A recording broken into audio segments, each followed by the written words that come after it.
और कोई रोल नहीं है, खाली घर वाला बन के आखिरी में 4 लाइन गाए हो, किच में परेशान रहे हम।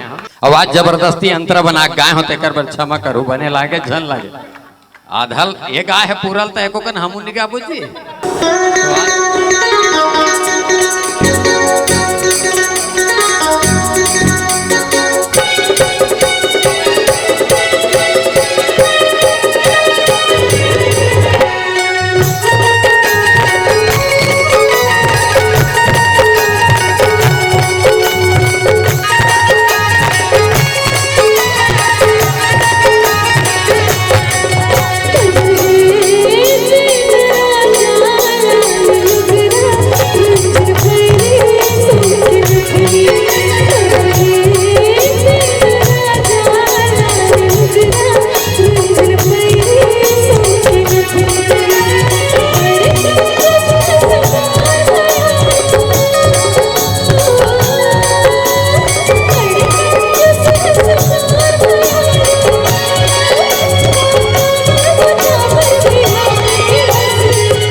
धन्यवाद। और दो शब्द जरूर कंचन से आशा करबो कि कुछ अपन संदेश दे दे।